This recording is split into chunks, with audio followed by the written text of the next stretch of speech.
Hello and welcome to the Untitled Anarchist Seagull channel's Saturday night stream. I need a cup of tea because I'm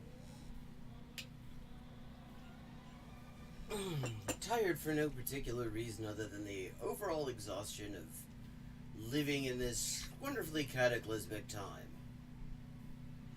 How you doing, Mask?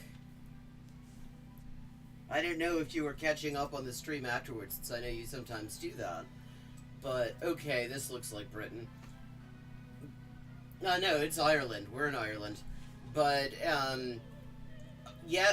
well, you missed Caleb Muppet uttering the words everyone's always wanted to hear him say, "Do not masturbate."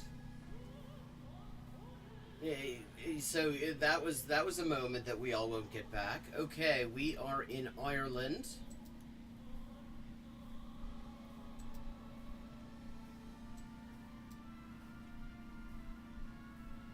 Raheny. Okay, I feel like we're probably in Dublin.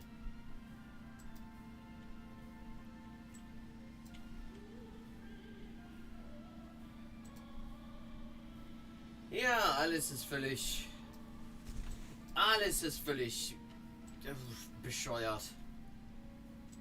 In fact, I mean, just to give you an example of this, okay, so I get a message.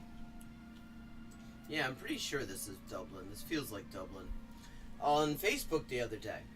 Guy wants to know guy writes me in German, asks if I do translations. Which indeed I do. Indeed I do. So I say, yeah. I get this email, and very interesting project that he was wondering if I might be able to do the translation work on, and was asking for an estimate. And so I asked, how did you find me? Because I always wonder when somebody I haven't specifically approached finds me, and it's this channel. Now, I have, not my dedicated language stuff channel, my fucking anarcho-communist shitposting channel got me work in my straight job.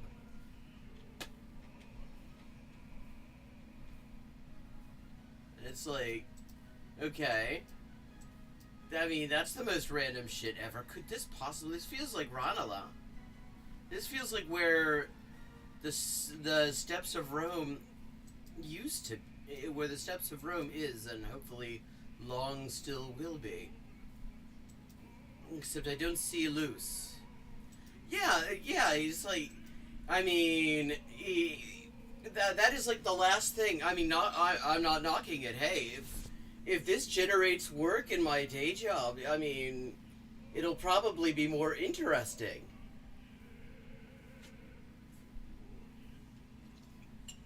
I saw a piece on that same theme, but I don't think it was in Politico. I feel like it was in, New York Times or something. But yeah, that's not how that works. If workers' wages stagnating cause things to get cheaper, the rent would be affordable in this country. There's a fucking graph. St. Bridges Bunschkola.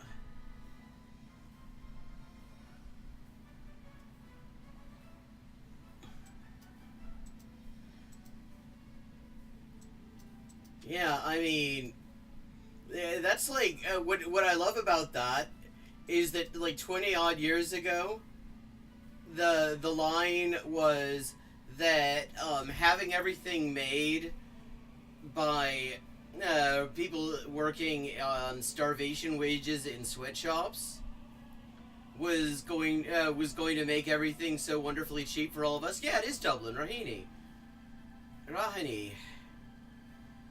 Okay.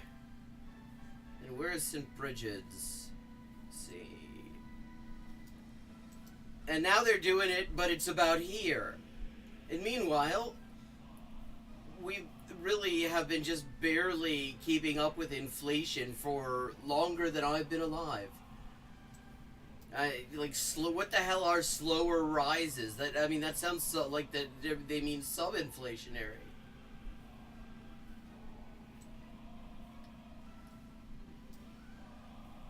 Gunshop.ie.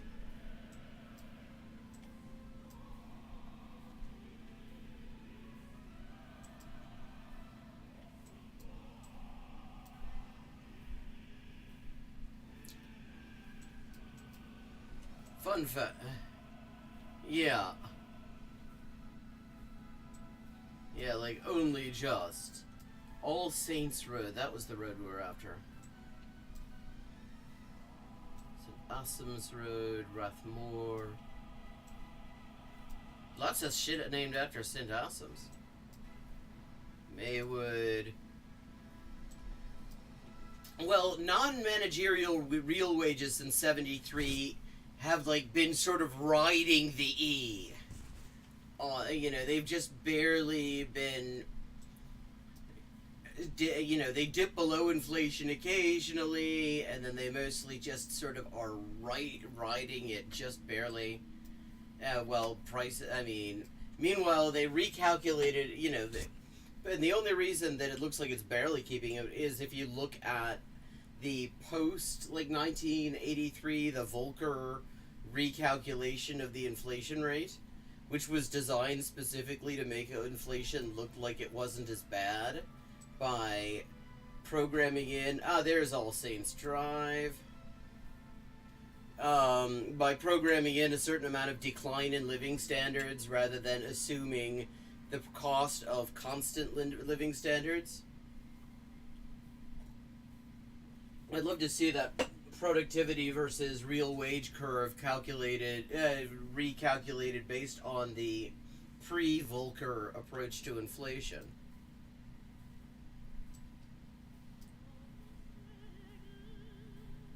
Okay. Fun fact about St. Bridget. Her thing, and the Catholic Church, particularly in Ireland, does not like to remember this. Her thing was that she provided abortions. That was her thing.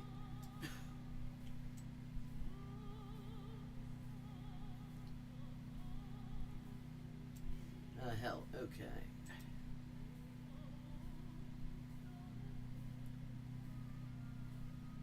It's by the junction of Howth Road and Watermill Road.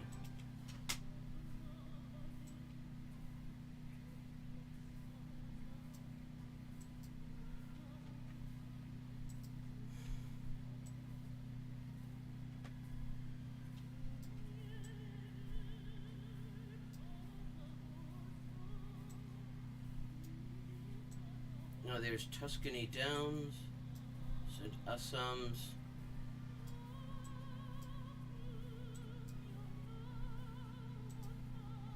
There we go. 662 meters, 49.98. Well, apparently, the way to get ahead in the gig economy is to have a communist shit-posting channel on YouTube, and then people will just send you work. I'm there for it.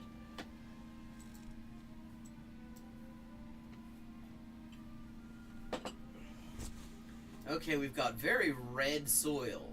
And now, to me, red soil usually means Western Australia. But that looks like rice crops.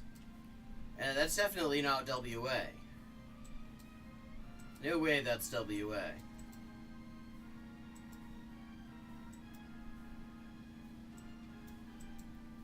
So I'm thinking maybe Southeast Asia someplace? This is way too lush and tropical for Western Australia. But the red clay soil is a match. Yeah, this is rice.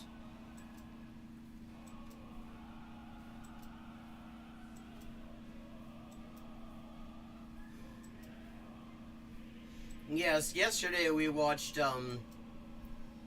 Caleb Moppet's Thoughts on Dracula, and remarkably he managed to get through that without saying anything anti-Semitic.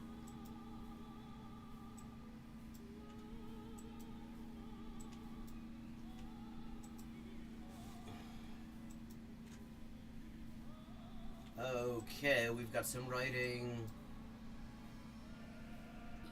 I think that is Lao.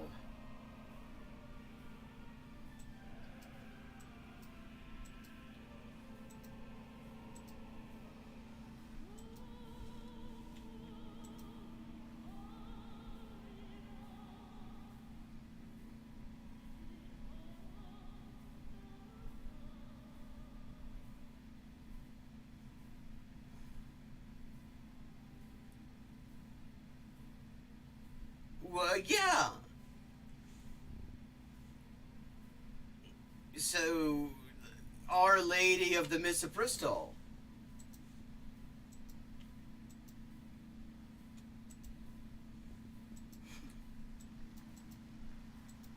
Yes. Very popular amongst Irish feminists for the exact reason that the Catholic Church doesn't necessarily. I mean, there's a big fucking like holiday around St. Bridget's. It's big, particularly uh, um, either despite what she is known for in the case of the Catholic Church, or specifically because of it in the case of Irish feminists.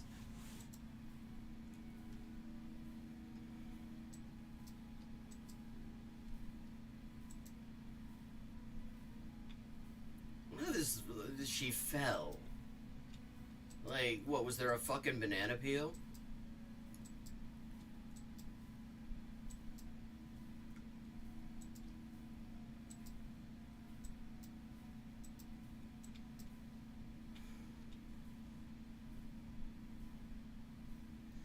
Yeah, this is not. I mean,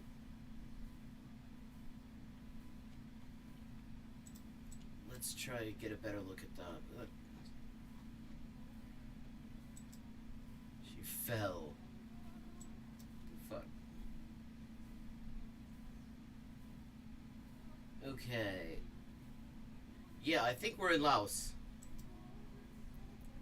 It looks like Thai, which Lao also looks like Thai, except Thai is more rounded. I mean, there are multiple scripts in that region that all look like that because they're all takes on Sanskrit. They're all takes on Devanagari.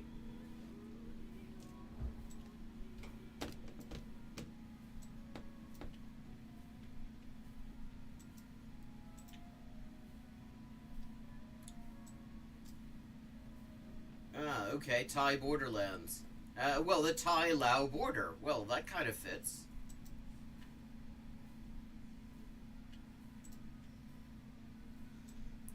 In fact, a friend of mine from whom I learned the only bits of Lao that I actually know. Okay, once again, we got red soil. Is that apparently she described Lao as sort of like peasant's Thai. Like, it's like the slightly rougher, less urbane version of Thai was her summary of it.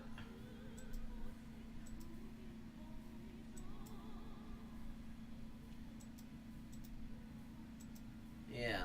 And the thing about that script is it wasn't particularly rounded at all. It was much more angular. To the extent that I briefly thought it might be Gujarati, but it definitely wasn't that. There are too many very specific characters that you only see in Thai, Cambodian, Lao.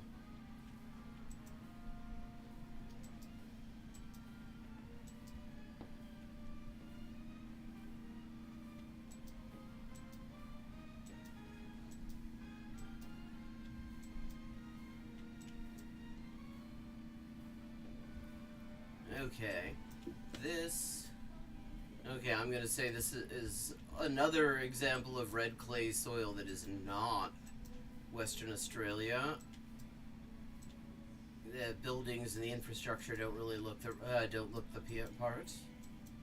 I think maybe South Africa, although I've not really seen red soil in South Africa.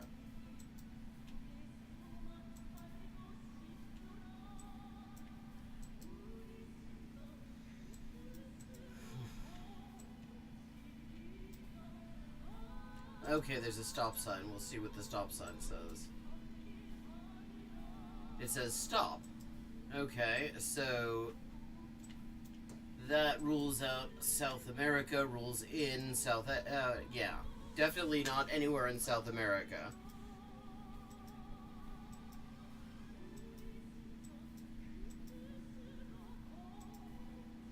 Could be South Africa, could be Australia, although bits of that infrastructure don't seem to fit that.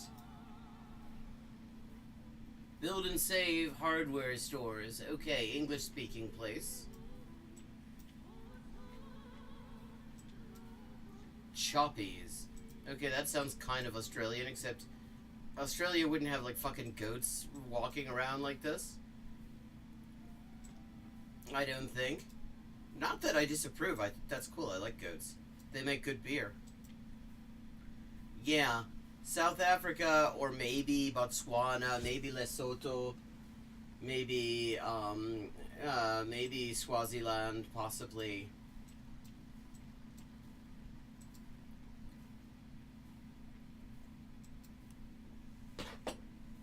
I always appreciate goats have. I like goats' facial expressions.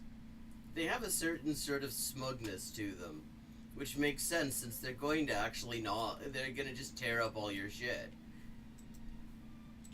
Yeah, South Africa is what I am leaning towards.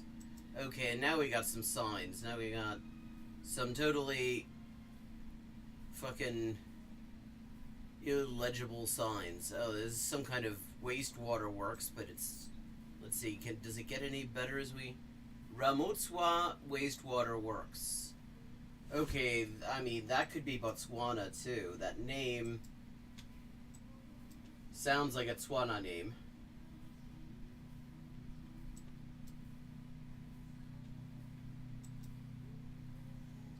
Ramotswa.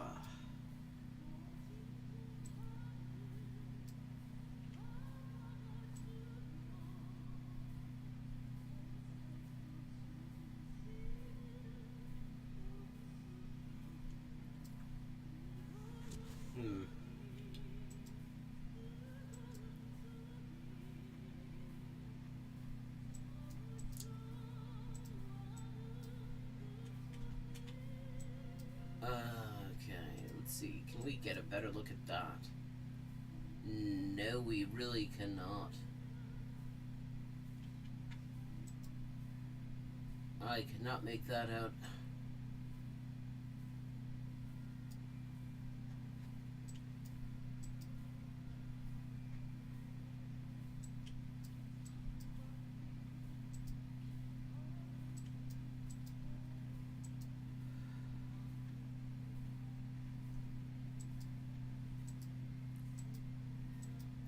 Okay, we've entered a slow advancing phase.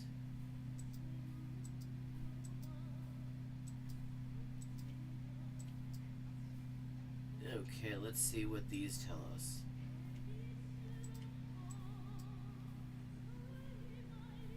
They tell us that the resolution on these pictures really isn't very good. Yeah, again, Ramotswa.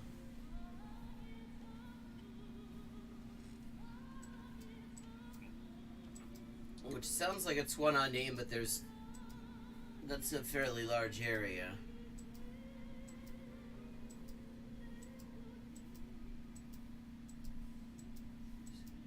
You don't get a whole lot of Tswa in the Nguni languages, like Zulu and Xhosa.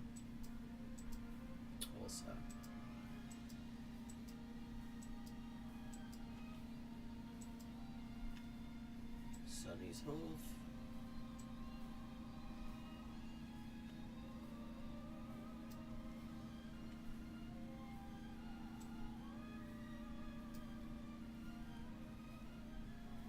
Sadist. Wowlbum.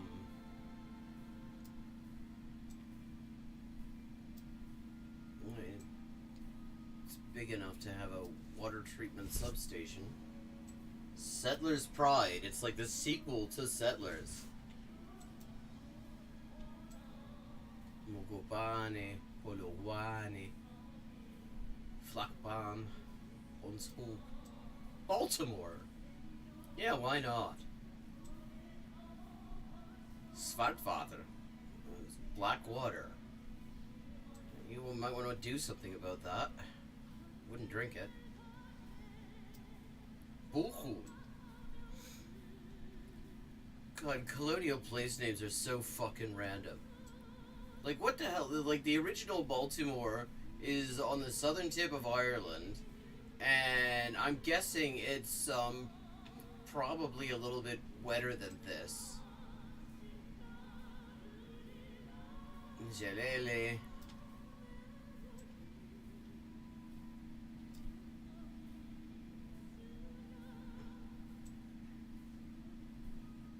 Soko. Verdun. Of course, why not?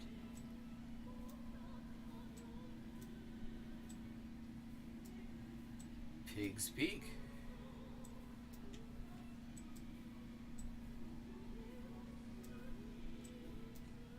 Gopode. Yepes Reef. Sincobile. Sulu. Hendriksdal. Okay, I like that name. Mary Pebble Stream.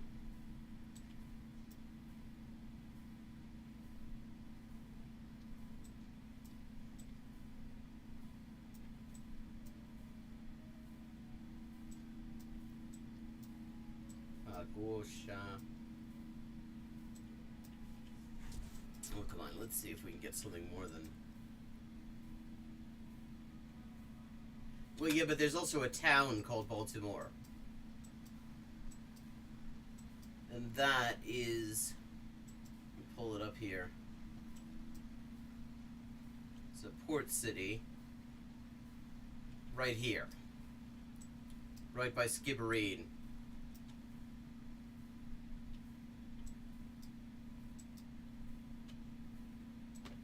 Home of the most pleasant accent in all of Ireland, I think.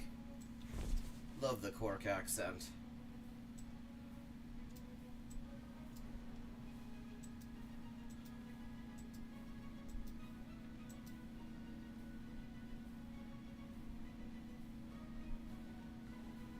What sound?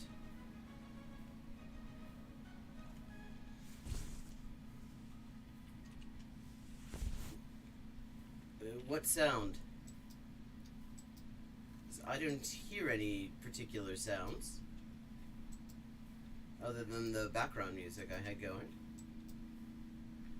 I mean, there's a dog like right above me, but she's sleeping very adorably.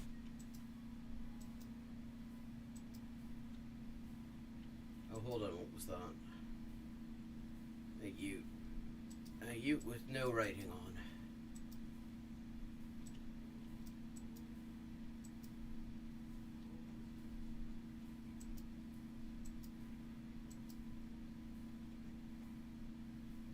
Okay, and from there the road is partially closed. Okay, sod it. We're just gonna say someplace in northeastern South Africa, I think. Oh hell, it was right over the border in Botswana. Like just over, I was only 74 kilometers off. Oh, okay. 47.59 points. Okay. Okay, from the privacy.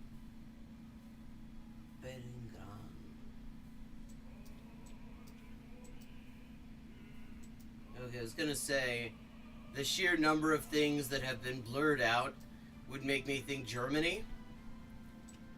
And yeah, I'm still thinking kind of Germany. Kirchweingarten, Marktstraße.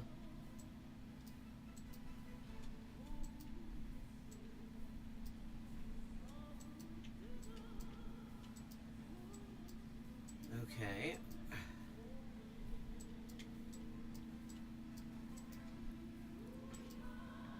From those street signs, I am thinking possibly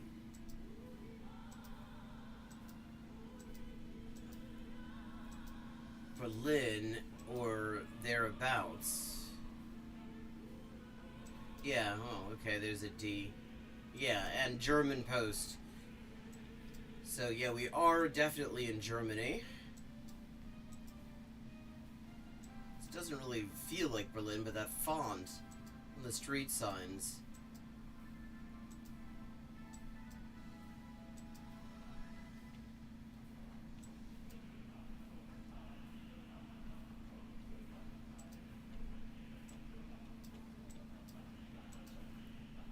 Jesus.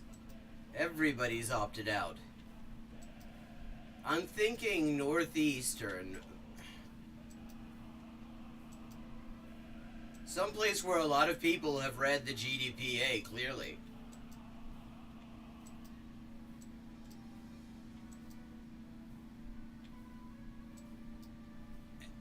A particular reason for thinking it's in the northeast? The font on the street signs. Because the font varies fairly widely in Germany, and the color of the signs. Like, in Munich, you have blue signs with sort of a Times New Roman font on them.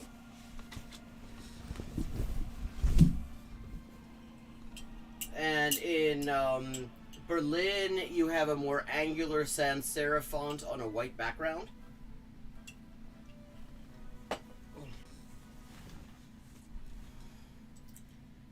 And that is not the Berlin font.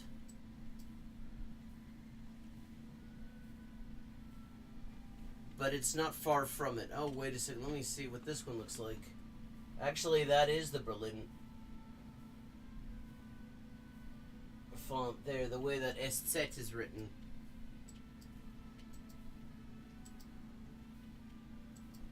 Ah, come on.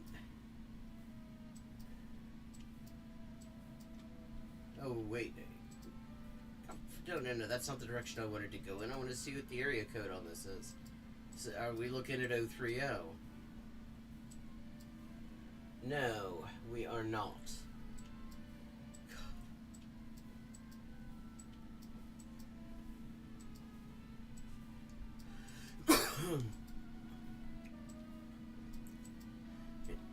In Germany, the privacy laws are so strict that it is actually illegal to use Google Analytics in Germany without anonymization on it.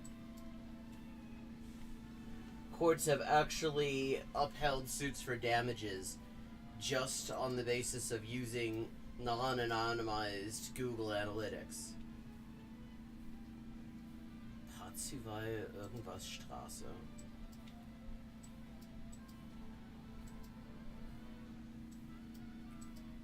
Cops at protests use those same laws to arrest people for filming them.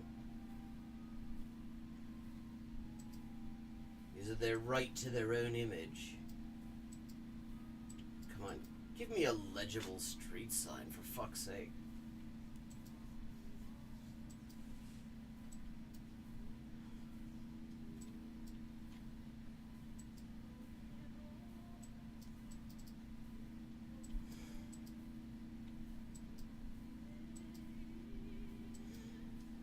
Okay, we're moving into a more commercial area. Stray? What is Stray?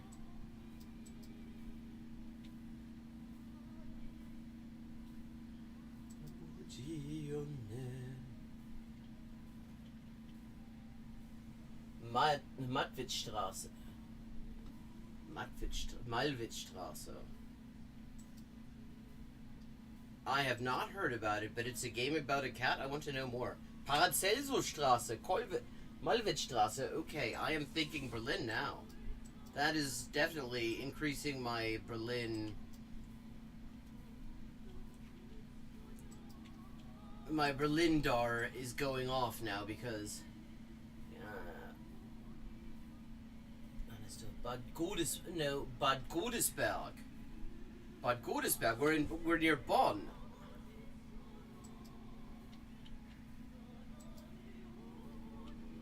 What? Okay, and so what do you do? What kind of game is it? Is it like an RPG or?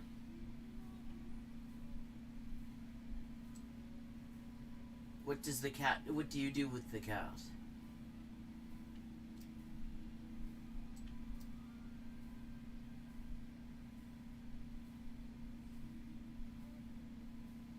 Weil das wisst. Hedef.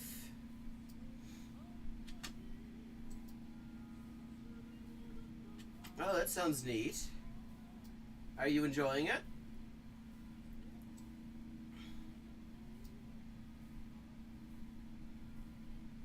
Bergisch Gladbach.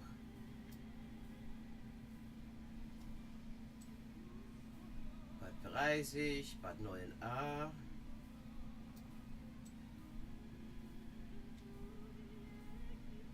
Sure, Bad Godesberg is someplace near Bonn.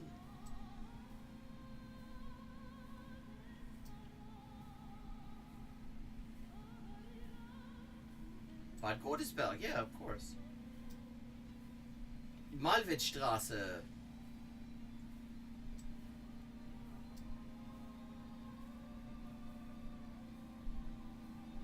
Paracelsusstraße, okay. Deutschherrenstraße. Great name there, Deutschherrenstraße.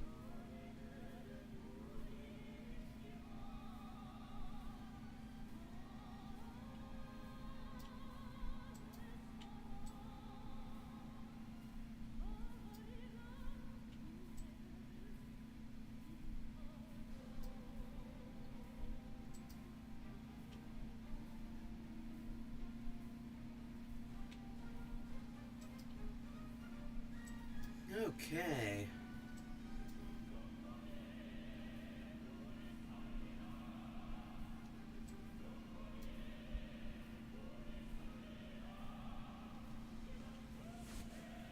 Koblenzer Straße.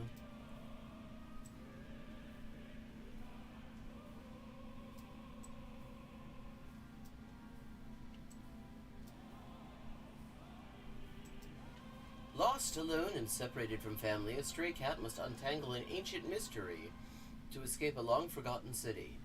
Stray is a third-person cat adventure game set amidst the detailed neon-lit alleys of a decaying cyber city and the murky environments of its seedy underbelly.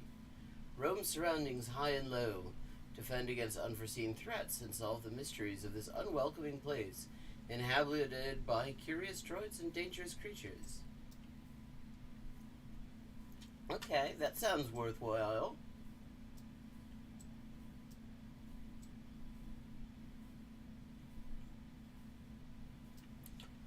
Tabarnak, c'est good.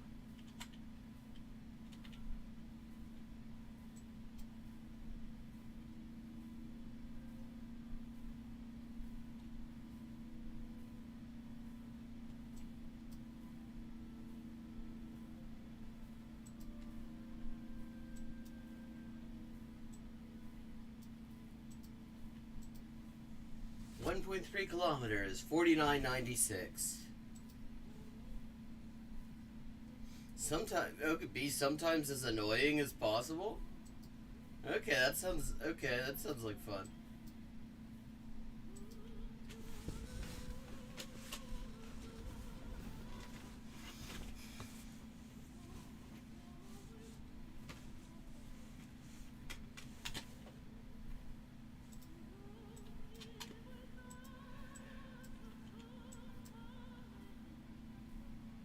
Reduce speed 45 ahead. Okay, that sounds like the US. Never heard of 45 kilometers an hour speed limit. Yeah.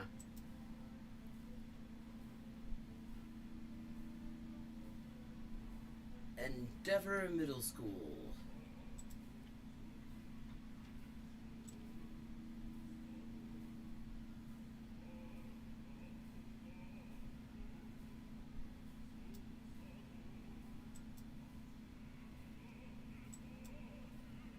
Okay. Oh, neat.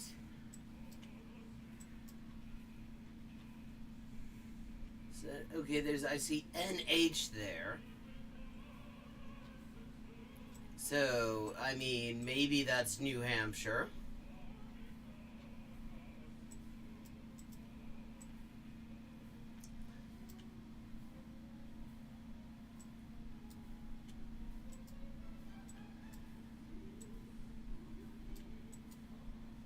Yes.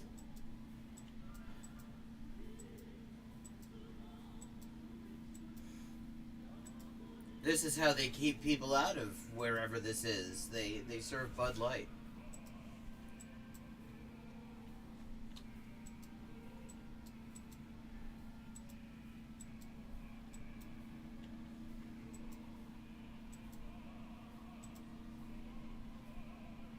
Youngblood Vineyard.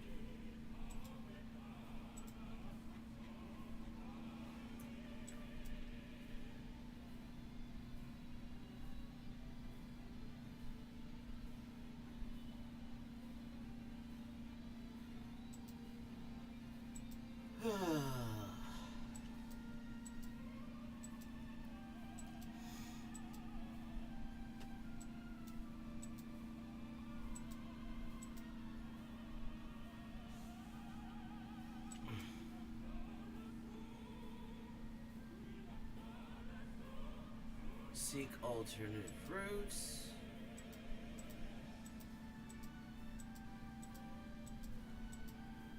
Oh, hold on, what was that? Wolcott Mill Metro Park. Okay, I mean, that's kind of consistent with it being in New England.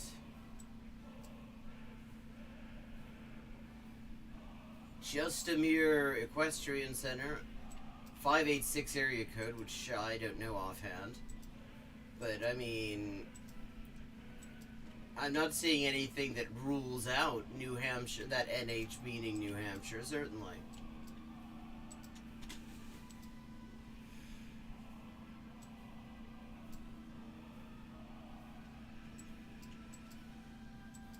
Your decision is our vision. I think I heard that line in a North Korean song once.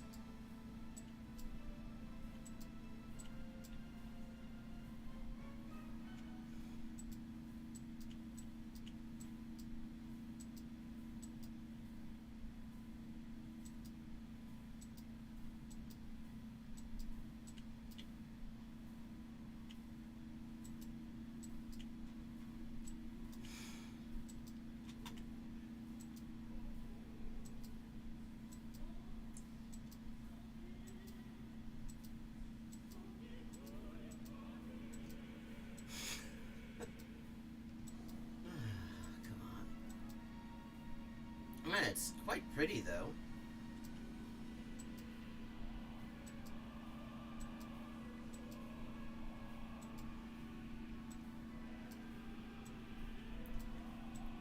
Franconia.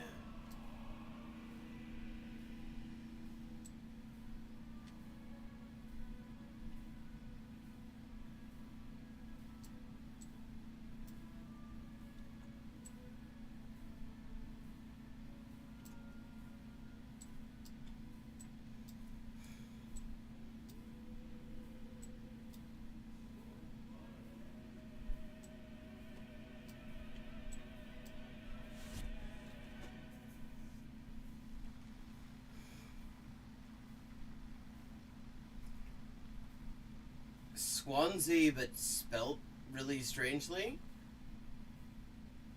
And Derry spelled correctly.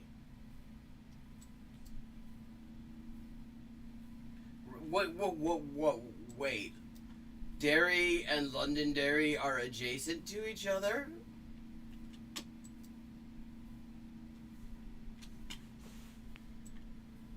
Okay. Interesting.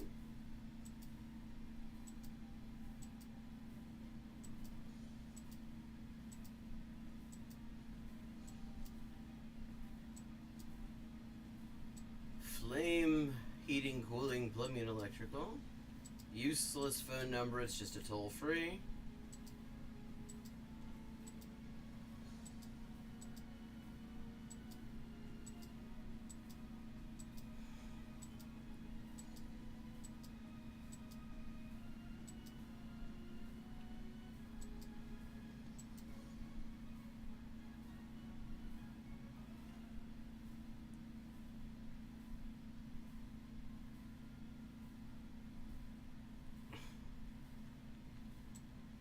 Interesting.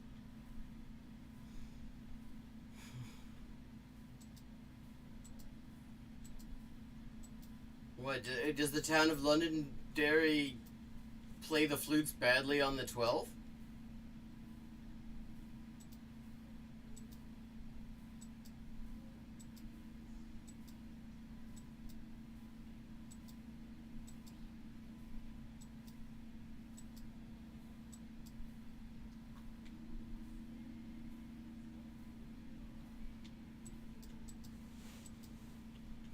Okay. This is eating into our bowler bouncing time at this point, so I'm just gonna kind of just say around here someplace. Fucking hell. It was just outside Detroit.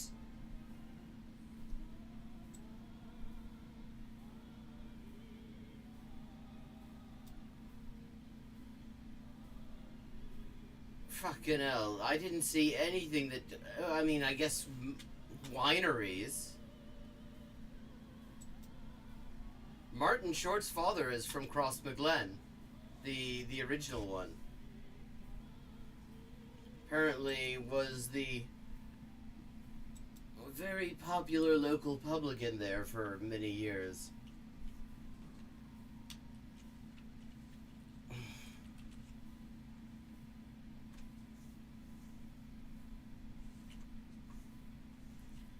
Okay.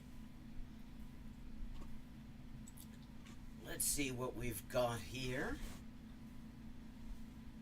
Debunking Jordan Peterson's Truth About Communism video by Caleb Muppet, which includes Caleb Muppet going wrong. I mean, he's clearly got somebody working with him on the design now, although it's, like, not very good. I ask strangers if America is racist. Our democracy may only have months left by Foch.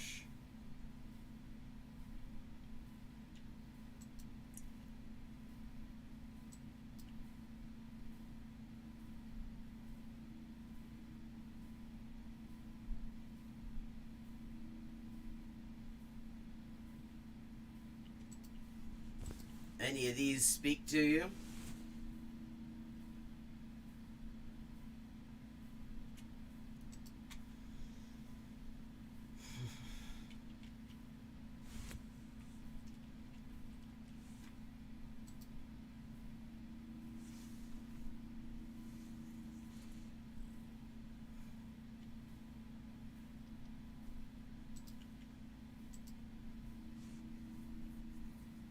Okay, yes. The Constitution. Why a republic? Yeah, we could, I mean, that's a short one we could probably fit in too. Against all law. Okay, who is this guy? Robert George, professor of jurisprudence at Princeton University. He explores the problems the founders faced at this pivotal moment in history in the total of 5 minutes and 51 seconds. Odds, the Americans won their War of Independence, but their success brought a new challenge, no less daunting. What sort of government should they choose for themselves? And they were either choosing between, like, a bunch of urns in front of a Greek building, or Greco-Roman anyway, 3 buildings with some sort of strangely formed doors, and only one of them has one, or an empty throne. How could they ensure that the tyranny of the English king, George III, would not be replaced by a homegrown tyranny? Well, or more accurately, how could they make sure that it wasn't a tyranny other than the one that they wanted? I mean, they were kind of cool with tyranny as long as it was theirs. One possibility was to establish an American monarchy with a better king. That was tempting for some, especially because they had a superb person for the job, General George Washington. Okay, and this is funny because they didn't think he was particularly superb at the time. In fact, George Washington was held in such low regard by the end of his presidency that there was a non-binding resolution in the Congress to just express thanks for his service as president, and it got voted down. Hello, John Williamson, and welcome back. We're learning why PragerU thinks we have a republic. To his legion of admirers, the fact that he did not want to be king made him an even more attractive candidate. Why is he, okay, but why is he turquoise? The other possibility was to establish a republic. Which is a bunch of urns in front of some Greek columns. Government of and by the people and their representatives. This was completely ruled out because most of the people, well, probably wouldn't have wanted to be governed by these rich fucks who had just lied to them to get them into the war and then kind of reneged on every single promise they made to them. but they decided to call it that anyway. But this solution came with a big problem. Historically, republics like those in ancient Greece and Rome had always Well, yes, exactly. That's how you square the circle. They just sort of decided that the people was not most of the people living in the place. failed. And when they failed, they were usually replaced by the very worst, most oppressive forms of tyranny. Might there be a way to make republicanism work and last? To structure a constitution that would protect the new American Republic from the social and political pathologies that had destroyed republics throughout history? America's founding fathers, men like Washington, Thomas Jefferson. Why are they all fucking turquoise, though? And why do they all look like they just had a lot of edibles?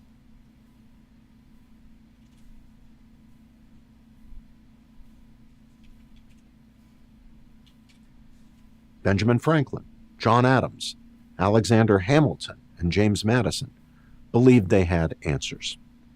They had risked everything when they declared their independence from England. They were willing to risk everything. If they're going to say England, they could at least have the English flag. That is the British naval ensign. Again, to create a new, different, and better type of no, it isn't the naval ensign. It's the same format as the naval ensign, but not exactly. republic. The key, they all agreed, was Shit, my Bluetooth is cutting out. to establish structural limits on power. The power of Well, for example, having an all-powerful group of 9 god kings who get to decide everything in perpetuity until they die. anyone and any institution exercising governmental authority. And that looks like sort of a reddened version of the emblem of the British Union of Fascists. In the summer of 1787, in one of the most creative acts in human history, these men, minus Jefferson and Adams, who were serving the country abroad, fashioned a national government divided into 3 separate parts or branches: the legislative, Congress; the executive, the president; and the judicial, the courts. Jesus, okay.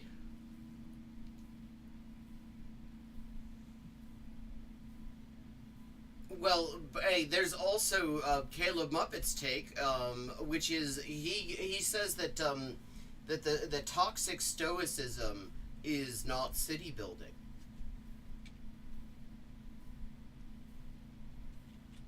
Yeah, they declared independence from Great Britain, although really Great Britain is just England metastasized into other people's countries. Congress would make the laws. The executive would execute the laws, and the courts would settle disputes arising under the Constitution and laws of the United States. Well, this isn't, okay. This is like an excellent sort of year 3 civics class, but this isn't actually answering the question of why. This is just, what is the structure of the U.S. government?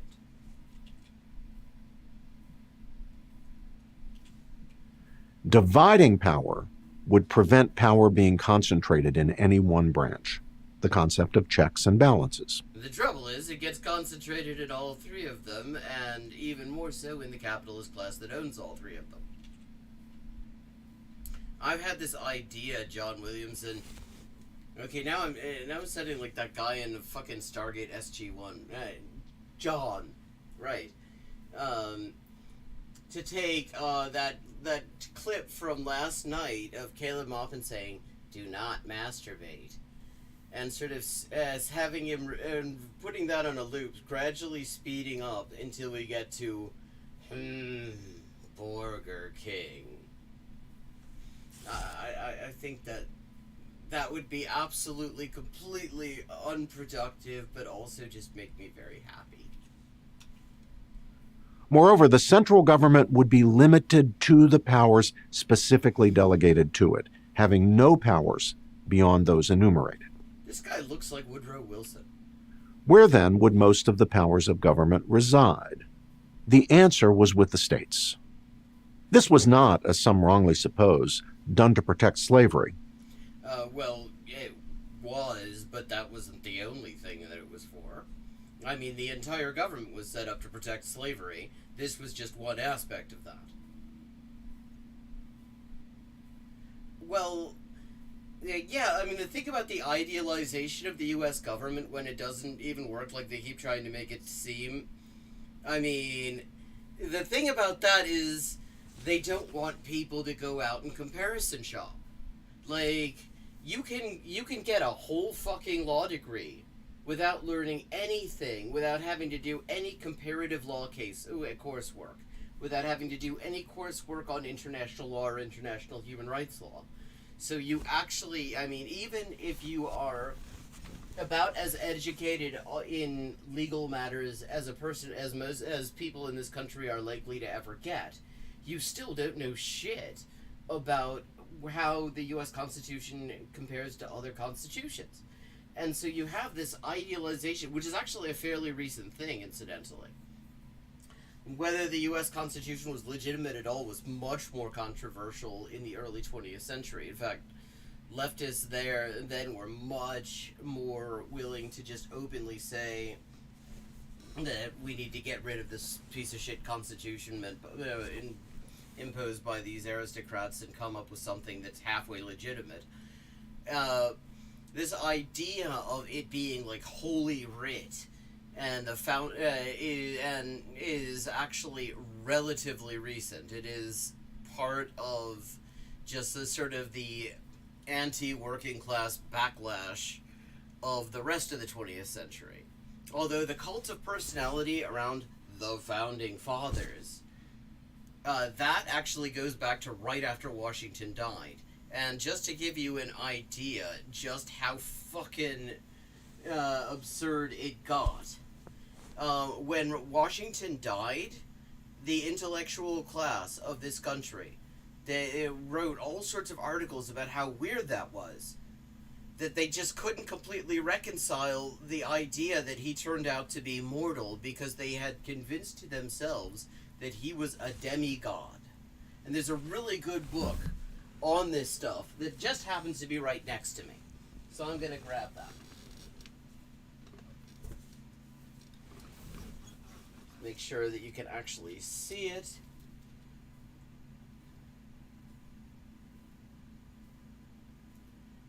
This was actually, Noam Chomsky recommended this to me in some email correspondence we had a very long time ago. I picked it up for like 50 cents at a used bookshop, and it was well worth it. It is an introduction to like the literal invention of all of the most like fucked up aspects of U.S. culture.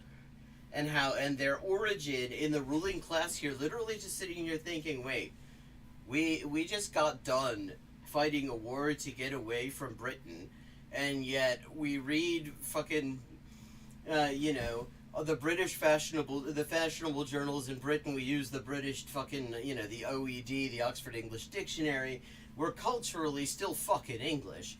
And they said, well, okay, so how are we going to sort of make up a culture to sort of replace that? And they said, well, we're going to misspell things, and we're going to have a cult of personality around the Founding Fathers, and sort of mix that with being really fucking racist, basically. And basically all of the things that make education in the U.S. such a strange fucking experience if you've ever experienced education anywhere else in the world except maybe North Korea. Really, it describes it's the origin story of all that fucked up shit.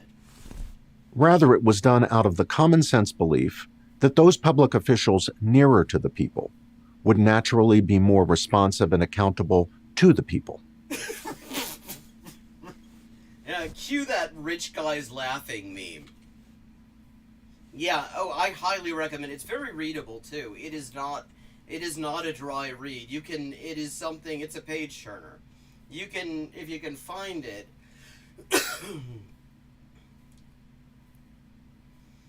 if you can find a copy, it's been out of print for about 40 years. It's the sort of thing you could finish in an afternoon. I mean, I think I finished it literally in like 2 days. Just to make sure nobody missed the point, after attaching a Bill of Rights to the Constitution, the founders enshrined this principle in the 10th Amendment. Which, of course, the PragerU would be obsessed with, because the 10th Amendment is the one that they use to say that the states can just sort of opt out of any federal law they don't like.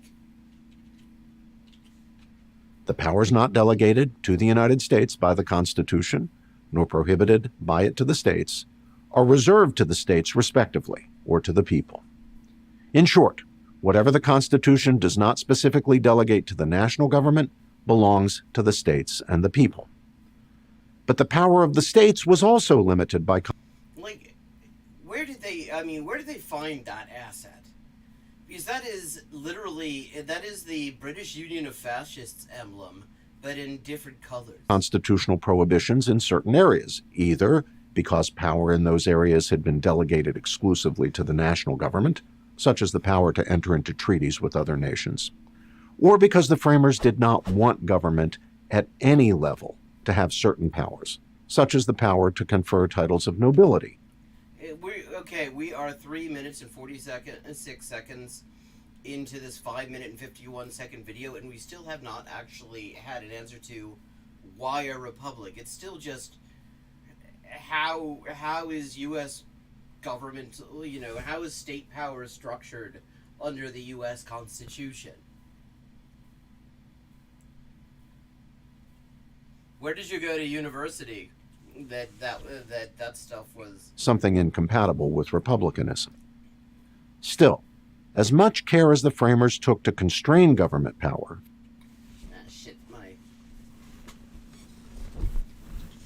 federal and state, they knew their efforts would fail unless one more component was present: citizens imbued with the spirit of republicanism. Okay, we haven't actually... I shouldn't be too shocked that PragerU would have a video with a misleading title. The spirit of republicanism.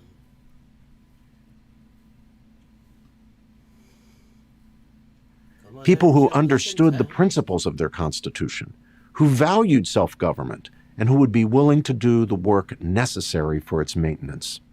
Citizens who would not yield to demagogues who promised prosperity, security, or anything else at the price of liberty. Although I suppose we are talking about the very limited definition of citizens that the people that these pricks would have recognized as being vested with citizenship.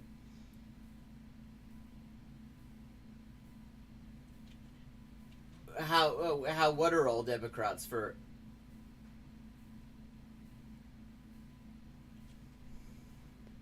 James Madison had this in mind when he said that only a well-instructed people could be permanently a free people.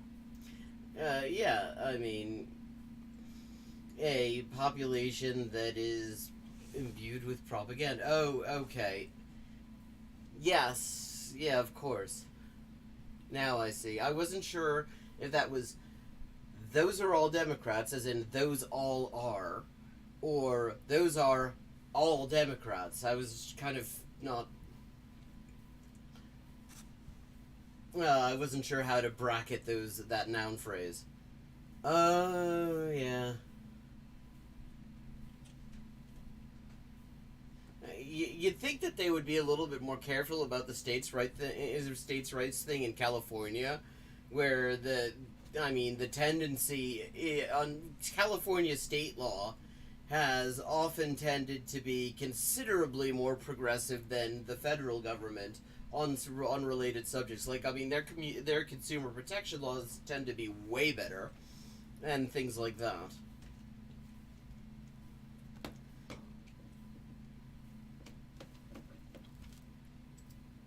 By a well-instructed people, Madison meant above all a people well-educated about our constitutional liberties and responsibilities.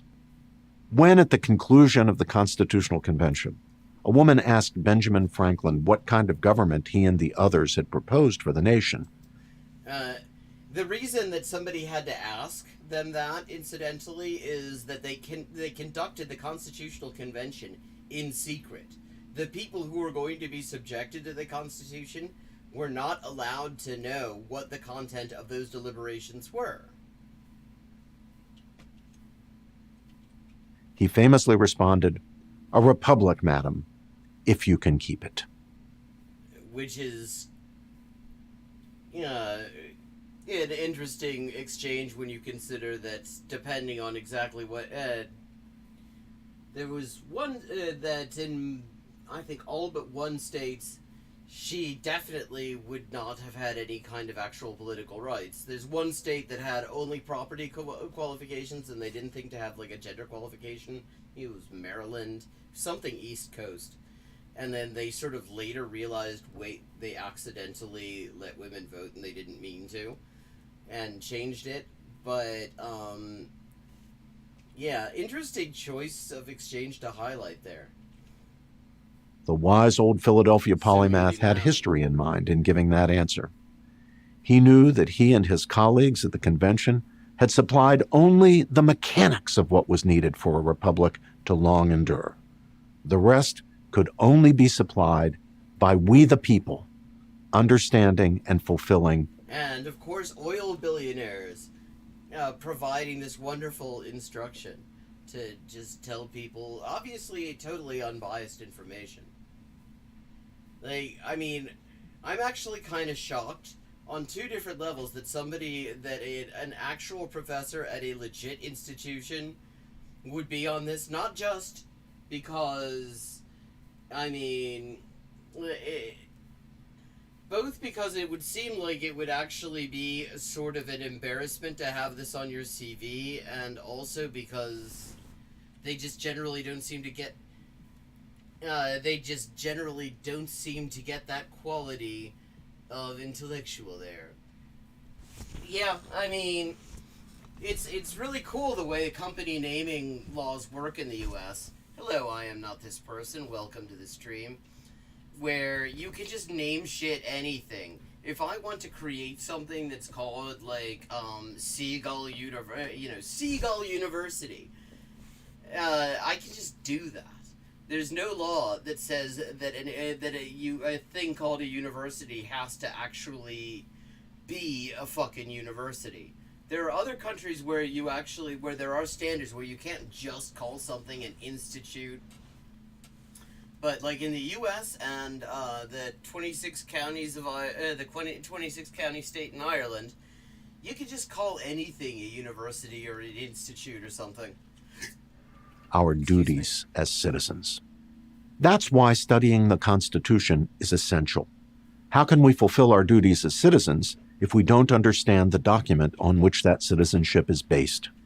And, of course, it's just a matter of course that we should be bound by a document that not only that we had absolutely no role in drafting, that we have no meaningful institutionalized way to change, and that most of the people at the time who were subject to its provisions had absolutely no fucking say in.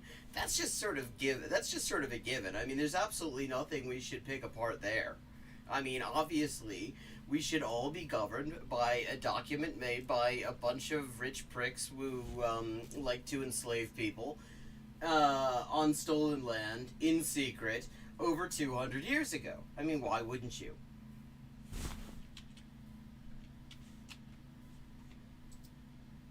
I'm Robert George, professor of jurisprudence and director of the James Madison program at Princeton University for Prager University. Thank you for watching this video. To keep PragerU videos free, why a republic? He never answered the question, why a republic? He just sort of said, what is a republic?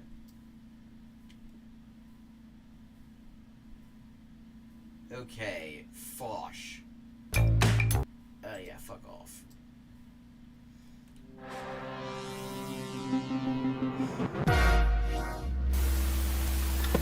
Yes, yeah, exactly. The Schiller Institute. Actually, surprised since that they actually call themselves that in Germany, and Germany tends to be a little bit stricter on those rules. The place that killed Jeremiah Duggan. Hello, good evening, or afternoon. Everyone can watch these videos. It can be any time in the world when you watch these. Hello. I'm not streaming today because I feel unwell. Anyone who's watched my recent streams will know why. But Why? Has he watched his recent streams and he's just kind of feeling nauseated? I could understand that. Well, organization is accurate. I mean, anything's a fucking organization. Two people getting together and doing shit that they agree on is already an organization, really. but I'm getting better. If I look sweaty, it's because it's warm. And also because I had an invigorating walk. You should have seen me. I was out there power striding. I don't give a shit. Like a guy who will be 30 soon, you know, really taking care of myself. Anyway, jokes aside, I wanted to reiterate something incredibly important that I have talked about before, but I wanted to deliver it in a sort of clear and concise package, not only for... Okay, that'll be a change. Let's see if we can go for accurate, too, Vosh. You don't generally do very well on that. the benefit of my audience, but in case they wanted to show something like this to anyone they know. So, hello, person who knows a person who watches me, maybe. Hi, I hope you're doing well. You'll be doing better if you stop this video now and go someplace else and watch literally almost anything except PragerU and Caleb Moffman. I want to talk about democracy really quickly. Democracy kind of sucks, but it's also all we have. It's not... okay, that's already a statement that requires unpacking. I mean, the only thing I can fundamentally disagree with when these like right-wing chuds go, it's not a democracy, it's a republic. It's like, well, I mean, they think it not being democratic is actually a good thing, which of course, I mean, from their perspective, it would be because most people don't like their bullshit. But this place is undemocratic as fuck. I mean, let's just call it what it is: a de facto single-party police state built around 9 infallible, unaccountable god kings. Our de facto single-party police state built around 9 infallible, unaccountable god kings may only have months left. not a great system as we implement it. I don't think any place in the world implements it particularly well. But you know what? It's the least terrible thing we've got, which is more than can be said about... Wait, this is the guy, he used to call himself an anarchist a whole lot more. But I think he realized that every time he did, people kind of expected him to know something about it or to express views consistent with at least some known strand of anarchism, or, you know, and it's probably good that he's kind of quit doing that so much, because he's just a fucking, this is just MSNBC bullshit. This is just liberal shit. Is that Gore Vidal? Yeah, you're right. That's Winston Churchill. And yeah, also fuck Winston Churchill too. a lot of things in the world. And I care a lot about democracy, you know? I often think that my fellow Americans, my compatriots, my fellow Americans, Jesus Christ, dude. Yeah, does that include the people that you sick white nationalist hate mobs on, by the way? Are those your fellow Americans? The people who, like, you dogpile because they don't like colonialism? my peers make poor decisions when it comes to who they vote for and what they vote for. It is literally impossible to make a good decision. I mean, this is the most ridiculous thing that you'll have is, like, that in U.S. political commentary is where you'll have these op-eds where it's like, why are people voting against their interests? This would be an interesting question if there were a way to vote consistent with most people's interests, but there isn't. Yeah, I mean, you can't even vote inconsistently with most people's stated policy preferences. If you want, I mean, if you'd like to actually have healthcare as opposed to just hoping that whatever you've got shows up on a rerun of fucking Chicago Hope, there's nobody to vote for that. If you think that maybe we shouldn't be dumping money into cops and the military and destroying the planet in multiple ways all at once at the same time as everything that might be potentially worthwhile is starved of funds, there's nobody to vote for that. I mean, there's nobody to vote for anything good. But I am happy to live in a country where that is a choice they get to make. And for the longest time, in my work on my channel, I have... My work? Oh, come on. I mean, yeah. Yeah, I mean, he has an of, you know, centuries from now, people reading the selected views of whatever the fuck his name is. The selected works of Foch. But they'll think it's like comedy. They'll think that he was taking the piss out of liberals. He was just an elaborate comedy bit and not realize that he was serious about all of it. Have strived to make political change in the way you're supposed to in a democracy, which is changing people's minds. As long as that's a thing you can do, as long as the system is receptive to what the people want, and the things the people want can be changed, updated, altered based on new evidence or better arguments, that's something worth preserving. Except the system isn't receptive to that. The system is, like, fundamentally unreceptive. It is like we are getting this, like, object lesson in how totally unreceptive the system is. Like, even just basic shit, like, we've got this huge airborne lethal debilitating pandemic that keeps getting worse, and we're working on 2 million completely preventable deaths from it.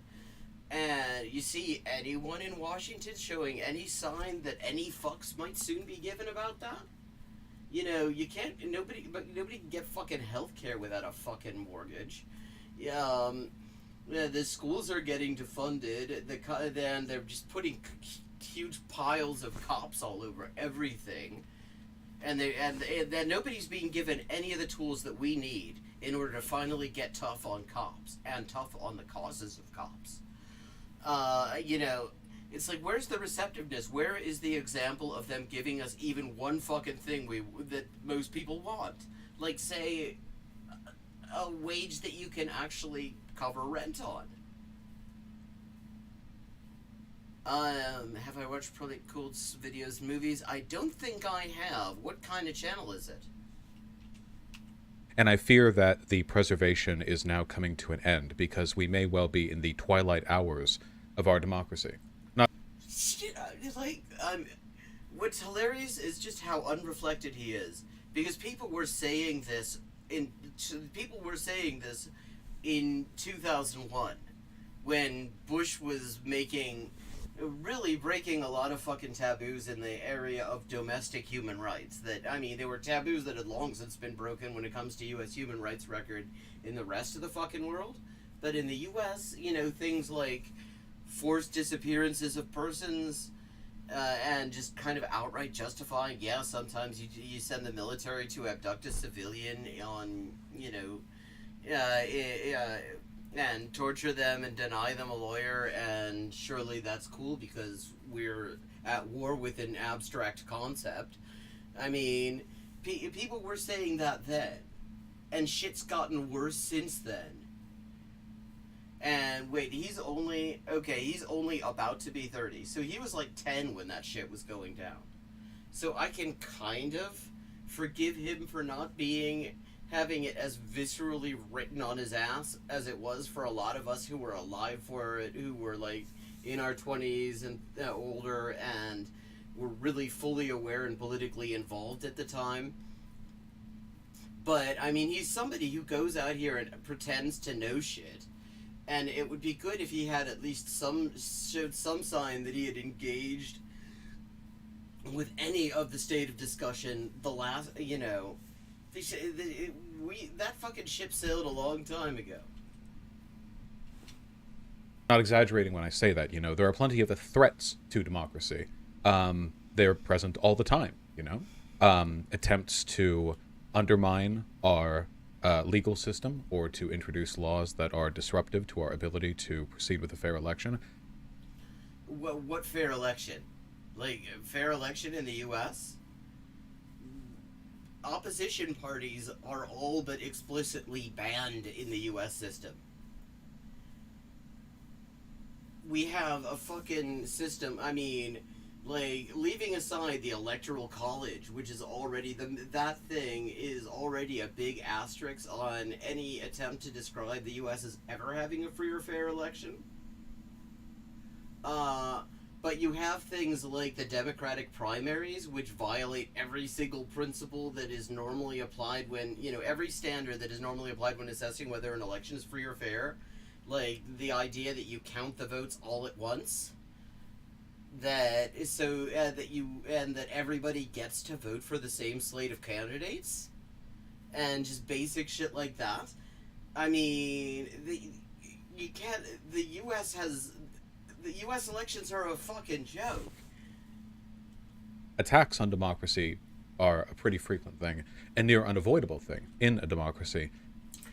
Okay, I mean, that sounds really interesting. I will have to check them out. Thank you for mentioning them to me. This might well be its end. So I have here an article from Democracy Now!, a partisan website to be sure, but you can find similar articles all over the place. Okay. Now, so this is about the gerrymandering thing. And the thing to remember, this has come up in other contexts on here, and I'm just going to point out one thing. The fundamental argument that is being advanced by the right-wingers in the Supreme Court, and that the Supreme Court will probably go along with, is literally the argument that was used in order to hand the election to Bush in 2000 without actually counting the fucking votes. The idea that the U.S. Constitution's reservation of the power over the conduct of federal elections to the states, which is already fucking ridiculous, especially for like a unitary office like the president, but that it was like the state's lowest court it was the only one that could be actually involved in the process, and there was no appellate jurisdiction, and the state constitution didn't enter into it.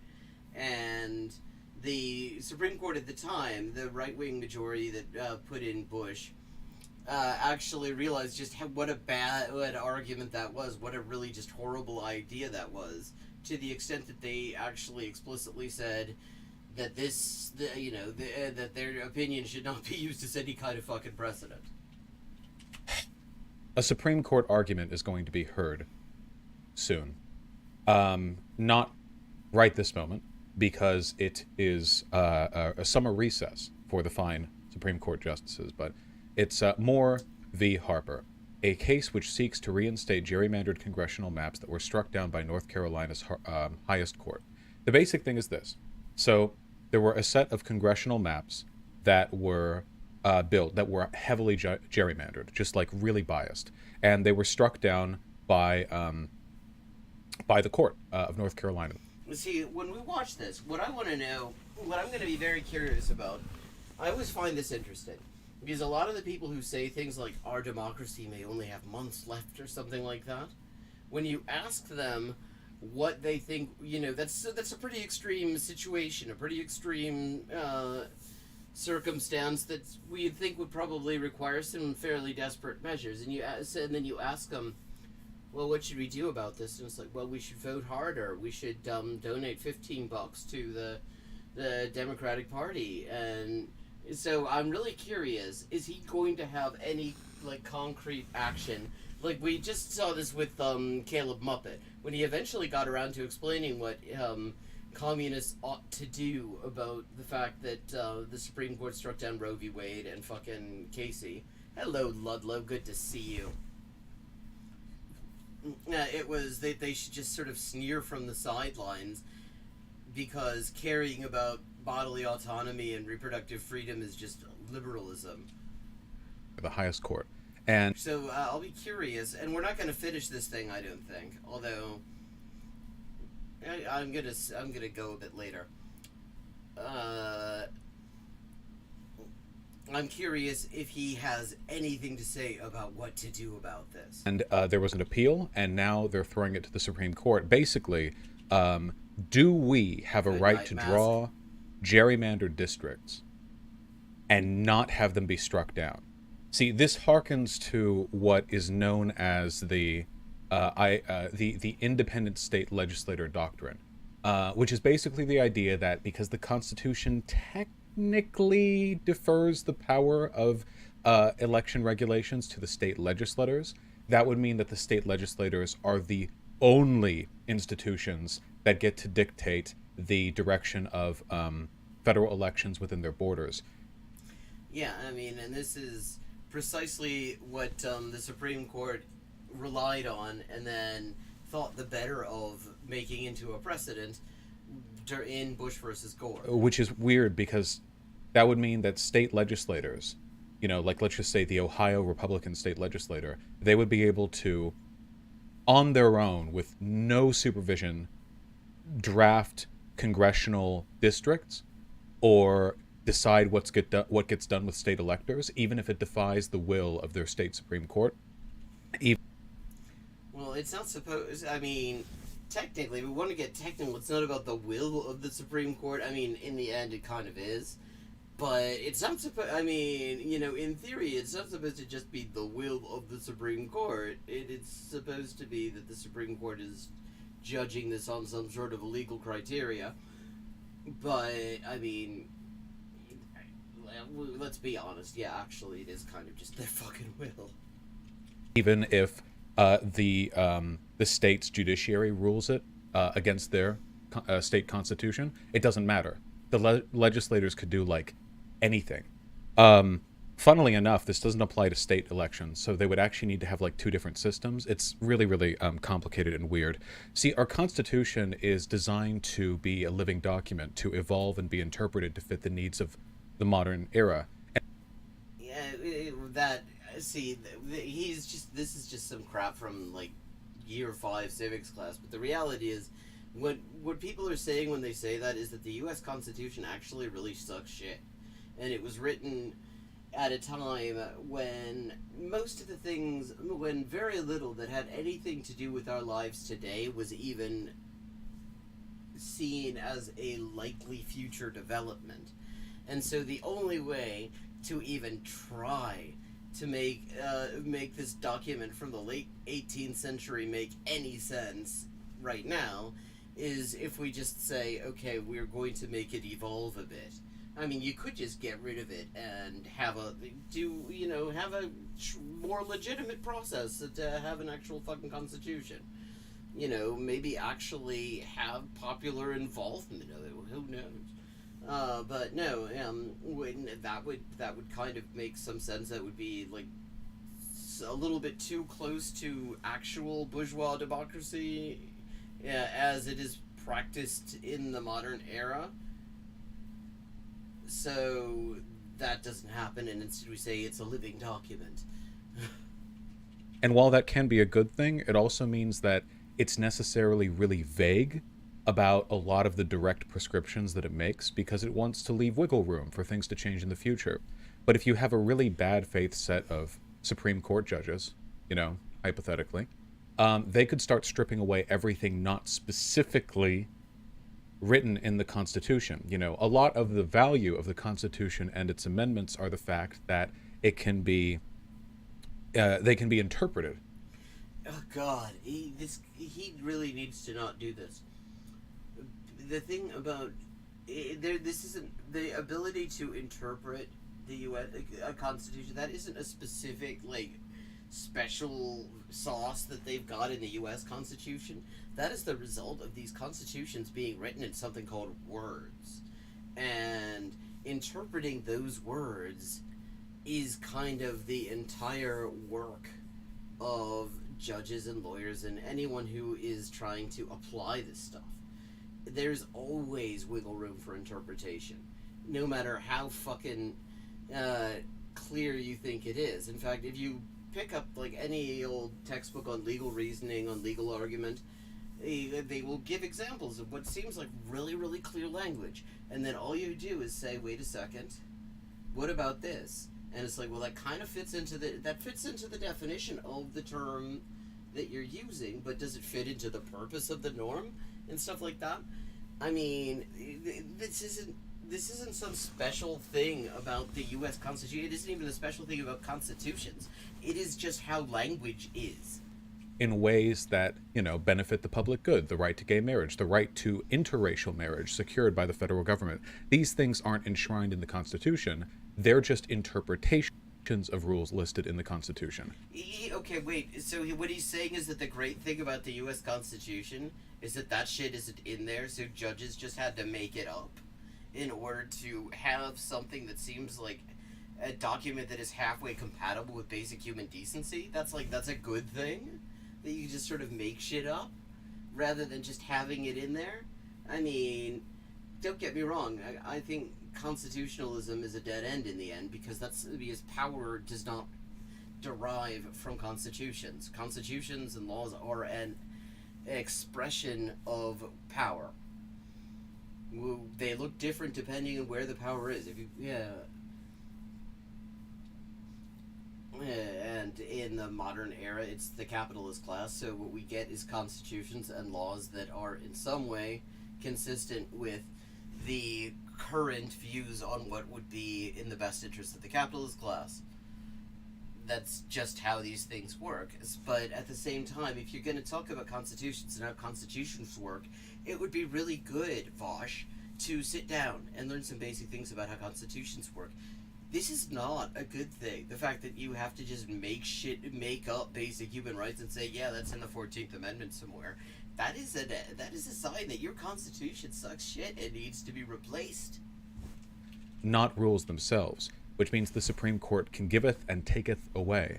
So, too, exists the ability for the state Supreme Court and the state governor and the state constitution to regulate really bad legislator-drawn, gerrymandered voting districts. I don't want to undersell the severity of this problem, because what this effectively means is that state legislators could gerrymander into oblivion. I mean, virtually Yeah, and in fact, I mean, you look at the maps as they exist, they're already doing that to a great extent.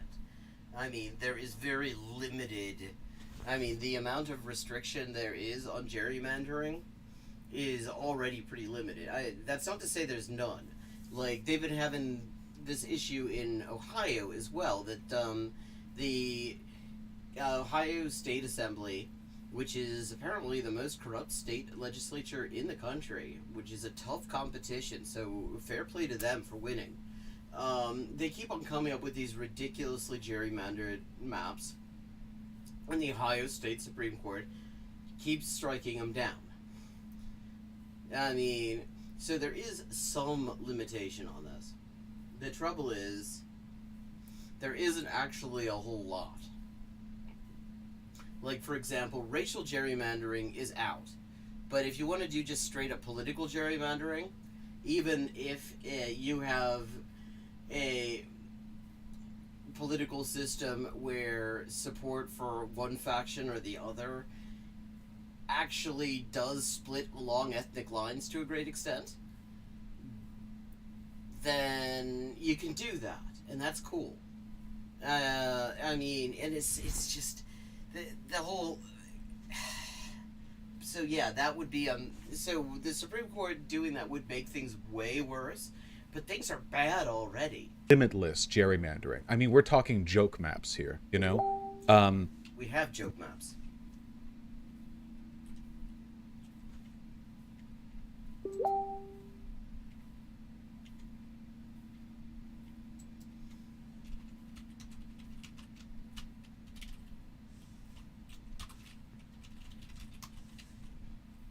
And with that, I think I'm gonna just I'm gonna wrap it up because apparently people are trying to sleep. So, but thank you to everyone who showed up. It's always wonderful to see you. I hope you had a good time, and I look forward to seeing you again next week at 11:30 p.m. on Friday. and possibly in advance of that. So have a good night, have a good rest of your weekend, and if you see Vosh out walking, tell him to read a book, because about any subject that he talks about, it would really do him good and his viewers good if he actually learned things about the stuff he likes to